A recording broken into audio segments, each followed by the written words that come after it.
ভোর রাতের দোয়া গুলি মিস হইলো মিস হয় না, অসম্ভব সম্ভব হয়। তো আমি শুরু করলাম তাহাজ্জুদ পড়া।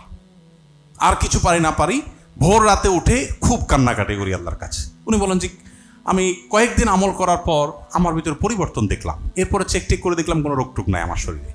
এখন আমি ওনার কলিগদেরকে আমার সামনে যারা অফিস সহকারী তাদেরকে ডাকলেন, এক দুজনকে ডেকে বলেন, এই বলো তোমরা আমার কি আগের চাইতে আমি এখন বেশি সুস্থ কিনা? বলছে হ্যাঁ, আপনি অবশ্যই সুস্থ। আপনি আগে অনেক রিয়্যাক্ট করতেন, রাগ করতেন, আপনি এখন খুবই স্বাভাবিক একজন মানুষ। ভোর রাতের দোয়া গুলি মিস হইলেও গুলি মিস হয় না, হতে পারে, এই দোয়া মিস হওয়ার সম্ভাবনা খুবই কম। কিন্তু সারা বছর আমরা এই টাইমে ঘুমায় থাকি, সকালে অফিস আদালত থাকে, তাহাজ্জুদ পড়া হয় না। রমজানে তো আপনি সারি খেতে ওঠেনি, কেন শুধু সারি খেয়ে আপনি ফজর নামাজ চলে যাবেন?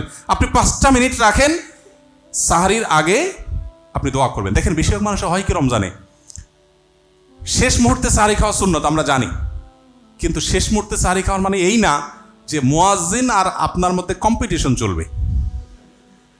মুয়াজ্জিন মাইক নিয়ে ঘড়ির দিকে তাকাবে, 3, 2, 1, এখন সে আজান হাঁকবে, আর আপনি এদিকে খাওয়া শেষ মুহূর্তে একেবারে পানিটা বাকি আছে, ট্যাবলেটটা বাকি আছে, ব্রাশটা বাকি আছে, মানে আপনি আর মুয়াজ্জিন কম্পিটিশন করবেন।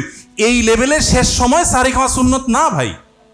নবী করিম সাল্লাল্লাহু আলাইহি সাল্লাম শেষ মুহূর্তে সাহারি খেতে উৎসাহ দিয়েছেন, কিন্তু এর মানে এই না যে এত দেরি করা।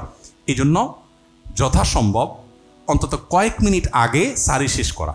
আপনি 5টা মিনিট দোয়া করেন, পুরো বাসা নিরিবিলি পরিবেশে অন্ধকারে কেবলামুখে দোয়া করেন, 2 রাকাত 4 রাকাত নামাজ পড়েন। এই সুযোগটা সারা বছর হয় না, কিন্তু এই রমাদানে আমি 30 দিন যদি আল্লাহর কাছে চোখের পানি ফেলে দোয়া করি, আরে মাগফিরাতের জন্য এটাই সবচেয়ে বড় সুবর্ণ সুযোগ। আরও তো অনেক চাওয়া আছে আল্লাহর কাছে।